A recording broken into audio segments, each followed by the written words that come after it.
waaqa shanan gadaa Oromoo si kadhannaa nu dhaga'i.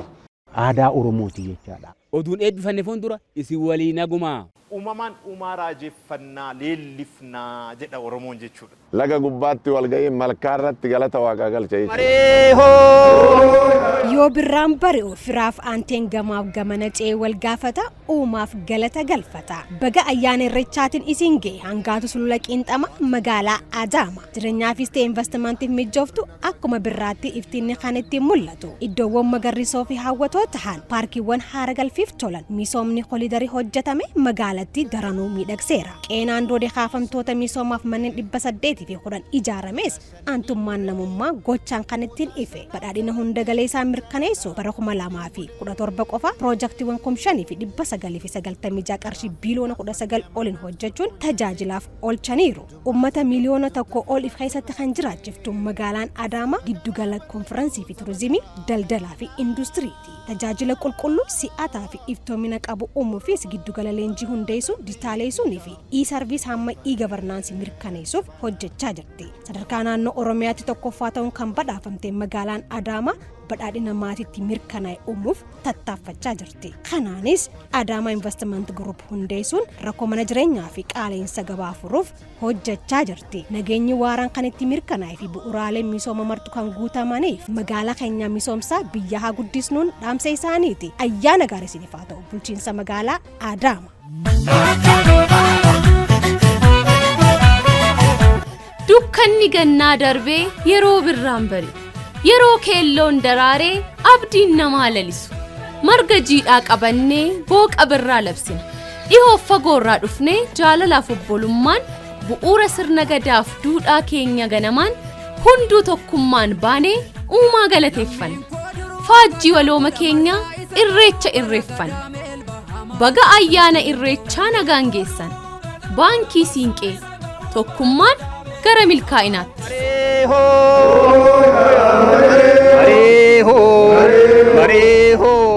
Ashamaa harka fuunee kabajamtoota daawwattoota keenya baga ayyaana irreechaatiin isiniin ga'e. Maddeen garaagaraa waa'ee irreechaa haala adda addaatiin ibsu. Irreechi irreessaas ni jedhama. Akka fakkeenyaatti barsiisaa Hayila Mikaa'el Taaddasaa Kafaniidhaa kitaaba isaanii irreecha birqabaan jedhuun moggaafame keessatti qo'annoowwan garagaraan deeggaramuun akka ibsanitti irreechi dur irreessa jedhamee beekamaa ture. Kunis jechoota lama irree fi isa jedhaman irraa ijaarame. Jechoonni lamaan irree waaqaa yookaan irree isaa akka agarsiisanitti walitti fiduun irreessa jecha jedhu uumamee jira. Garuu ammoo dhawaataan moggaasni irreecha jedhu irra caalaan beekamaa ta'ee jira. Yeroo ammaan kanaas iddoowwan garagaraatti irreechi irreessa jedhamuun beekama. Hiikaa jechaatiin olitti irreechi baalchaa, galata, ce'umsa, abdii, haaromsaa fi ka'umsa, dhiifamaa fi araara, tokkummaa fi nagaadha. Keessumattuu ammoo bu'uura dhugeeffannaa Oromootiin irreechi calaqqeenyummaa, araaraaf galata. Ayyaanni irreechaa ganna 12,000 oliif kabajamaa akka tures maddeen garagaraa ni himan. Irra deebuudhaan baga ayyaana irreechaatiin isin ga'e jechaa dookumantarii gabaabaa dhaabbanni maltiimiidiyaa Siinqee fi Faanaa Miidiyaa Koorporeeshin waliin ta'uudhaan isiniif qopheessee dhaleesse kana itti dhiyaadhaan affeerraa ka'e. Macaaftuu lama yaa mareehoo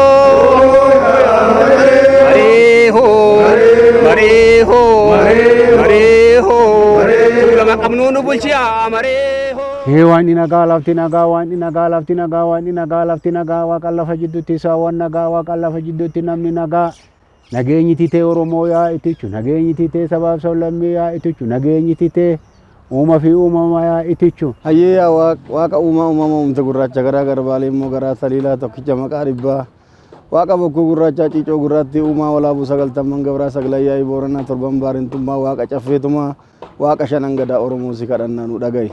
Irreechi kun irreecha milkii nu haa ta'u, irreecha jaalalaa nu haa ta'u, ani kanan jedhe maa hidhachaanaa jedhu barri roobaa nagaa gadaan quufa gabbina. Waaqayyo birraa kana birraa nagaa nuu godhi, birraa jaalalaa nuu godhi, birraa guddinaa birraa nagaa nuu godhi, xiqqaa nuu guddisi, guddaa nuu tursiisi, wallaalaa keenya beekaa godhi, beekaa keenya nagaa godhi, biyya teenya biyya araaraa biyya misoomaa nuu godhi, irreessa kana irreeffanne irree keenya jabeessi.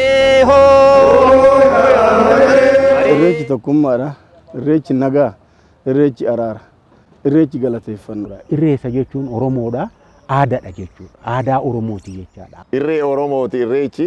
Irreessi kenna. Irreessi araara. Irreessi jiidhadha. Irreessi ittiin galateeffannaadha. Irreechi falaasama, ilaalcha akkasumas beekumsa xabboo Oromoon madaala uumamaa ittiin eeguudha. Irreechi araara wanti jedhamuufi egaa nama taatee uumama daanga walitti buuta, iddoo magaraatti walitti buuta. Sababa waan tokko tokko walitti bu'aniin yoo irreecha guddaatti deemu qe'eetti irreeffateet nama guumii qabu yookaan nama komii qabu araarfateet irreecha gara guddaatti imalaa jechaadha. Irreessa kana oduu irreessa malkatti gadi hin bahin yoo irreessatti bahu ta'an mana ati sammuu keetiin araaramta. Akkasumatti immoo maatiin kan kee walitti bu'iif hoggattoo jiraate maatii kan kee araarsita jechuudha. Walitti bu'iif hoggattoo jiraate maatii kee araarsita jechuudha. Maatirra darbee waarrateet immoo ollaan kan kee afdaaritti bahee waarrateet hin araarama jechuudha. Afdaaritti bahee araarama jechuudha. Namni duraan waldhabillee gaafa irreechi ga'u araarameet bakka irreechaa dhaqa jechuudha. Oduun eebbifanne fuuldura isin walii nagumaa warri malkaa kana dhugdan nama 1,000 ta'uu danda'a, 2,000 ta'uu danda'a. Walii nagumaa jedheet nagaa raganii eebbisanii addaan galan hunduu eebban. Uumaaf uumama gidduutti ganni uumame suni darbeetoo amma uumaaf uumamni akkanatti bifa hawwataa ta'een wal qunnamuu isaanii kan itti mirkaneeffannudha. Tokkoffaan kana lammeessuun ayyaanuma irreechatu yennaa kabajnu erga araaramnee booda kabajna. Araara malee irreechi hin kabajamu. Jalqaba namni tokko irreeffachuuf meeshaalee ulfoo kan akka coqorsaa, kan akka kallachaa, kan akka siinqee, gaadii, okolee qabatee gara malkaatti yookiin gara tulluutti deemuun dura maatii wajjin, ollaa wajjin, ardaa wajjin ni araarama. Yaa Waaqa naa roobde dukkana gannaa mucuca gannaa na baafte yaa Waaqayyo ati kan kanaan nageesse galata kee yaa Waaqa jedheet kanaaf galateeffannaadha. Waaqatu galateeffama. Waa mararraa dandamannee waardhannee roobni qaqal'atee lagni hir'atee qarruun qoortee gamaa gamanaa walitti bahu namni eegalee wal keessa yaa'uu eegalee dachee magariisa taatee kan qotate ooyiruun isaa magariisa taatee qilleensi deebi'ee qilleensi abaaboorraa abaaboon dhoo'ee qilleensi akka malee urgaa'u kun hoggattoo deebi'u irreeffanna jechuudha. Irreechi galata hoo jennu bakka bishaan qulqulluun malkaan bal'oon jirtu bakka uumama waaqni uume bakkee margi jiidhaan jiru habaaboon jirtu laga gubbaatti wal ga'ee malkaa irratti galata waaqaa galcha jechuudha. Ganni qilleensa of keessaa qaba. Lolaa of keessaa qaba. Lagdiin guuta. Amma intala neerumsiifatan. Mucaan hin fuudha. Intalli laga gamana jirti. Mucaan laga gama jira. Gaafa lagdi guute ganni yoo dhufee bokkaan yoo roobe Oromoon laga hin ceesisu horiisa. Laga gamanatti walitti sabassabee tiskatee horiisa bobbaafatee gashata. Intalli sun immoo gaafa masqalli dhufu lagdi hin qannasa. Lolaan sun mataa hin dabarfata. Gaafa sana walitti ce'anii gaafa sana maatiin wal agarti. Gaafa sana mucaanis warra haadha manaa isaatiin wal arga. Galateeffannaa jechuun kana. Waaqayyoon humna qabeessa ta'uusaa, ganna bariisisuusaa, laga nuuf hir'isuusaa, rooba nuu caamsuusaa, aduu yoo nuu laachuusaa innaa laallu dhugumatti kuni irree waaqaatiin ta'a malee humna namaatiin kan ta'u waan hin taaneefi irreecha jecha jedhu maqaadhuma isaatiiyyuu innaa laallu akkaataa kanaan hiikuu ni dandeenya jechuudha. Kan ganna nagaa nu baafti, kan boruu jalaa nu baafti, kan birra habaa birraatu nu geechi, kan asheetaa keenya nu geechi, kan halkan dhiitee nu bariite. uumamaan uumaa raajeffannaa leellifnaa jedha Oromoon jechuudha. Raajeffachuun kun bar galateeffachuudha. Isaan malee akkamitti danda'ama ree? Kan roobsu isadha, kan caamsu isadha, kan yeroowwan jijjiiru isadha, kan baroota jijjiiru isadha, kan barri akka mareetoo jijjiiramu gochuu danda'u isadha. Kanaaf isaaf galata galchinaa jechuudha. Baga irreecha 2018 isin ga'e jecha imalli keessan imala milkii isin haa ta'u jenna. Dhaloota ammaatiif wanti dhaamnu yeroo hunda yoo dhaamnu otoo abbaan malkaa eebbiseen saaqin otoo abbaan gadaan irreeffatin irreecha bakkee irreechaa san seenanii irreeffachuu waan hin danda'amneef haala tasgabbii ta'een naamuusan irreeffattanii otoo waliin dhiibin dadhabaa keessan kunuunsaa akka irreeffattan dhaamsan isinii dabarsa. Bakka irreessaa sanitti waan addaa godhuun dhoorgaa waan ta'eef uummanni hubachuu qaba. Wal kabajuullee barbaachisa jechuudha. Bakka irreechaa kana kabaja barbaachisa. Wal kabajanii nagaan akkasitti irreeffatanii gara dhufanitti deebi'anii akka nagaan galan dargaggoonni akkasitti hubatanii akka deeman dhaamsi kiyya. Ijoolleen Oromoo mana barnootaa keessa galfatee aadaa isaatii irratti akka ciman, aadaa isaatii akka lallabatan, aadaa gaarii akka keessaa fudhatan, akka itti fayyadaman, akka wal gorsan, akka namni araara erga jennee bakka irreechaatti irreecha qabatanii walin rukutan, walin waraanan, waraana qabatanii dhaqan irreecha, cuuphee qabatanii dhaqan,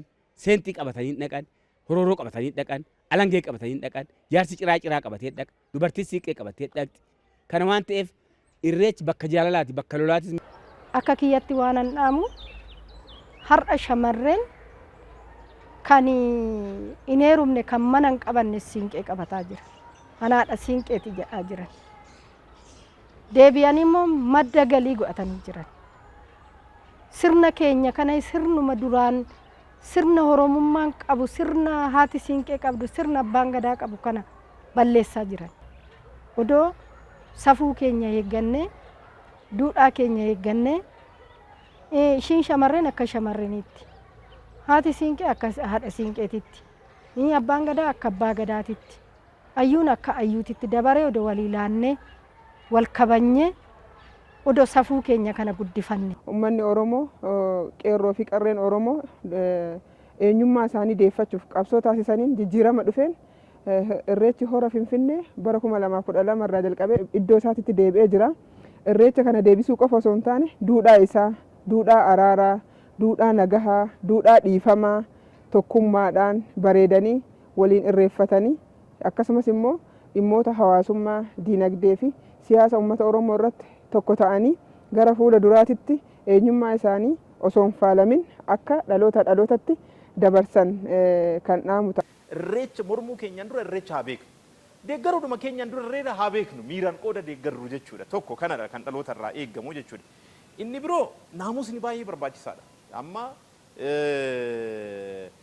nuyi irreeffattoota yoo jenne irreeffataan maalidha? Irreeffataan abbaa nagaa ta'uu qaba. Irreeffataan dhugaan isa mararuu qaba. Irreeffataan araara jaalachuu qaba. Irreeffataan waliigaltee qabaachuu qaba.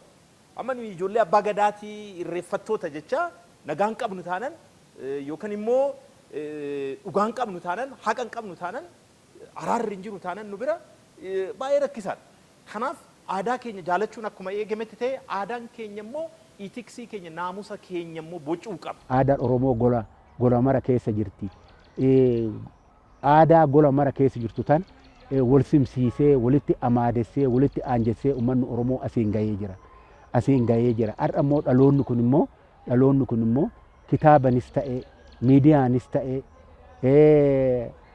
sooshaal miidiyaanis ta'e waan gurguddoo kanarratti hojjetutu irra jira. Kanarratti hojjetutu irra jira. Waan kana kaleessa kitaaban hin katabamne, kitaaban akka katabamu, akka addunyaan barattu amma dhaloota jiddugalaa kanatu godhutu irra jira. Kanaafuu aadaa teenya kan jabeessu dhaloota jiddugalaa kana dafee abbarraa baratee duudhaaf safuu, dafee haadharraa baratee, dafee hawaasarraa baratee, hawaasa biraan gahee, sabaaf sallammii biraan gahee addunyaan akka beektu godhuu kan danda'u dhaloota jiddugalaa kana jechuu barbaadetti isaanitti dhaammatuun barbaada.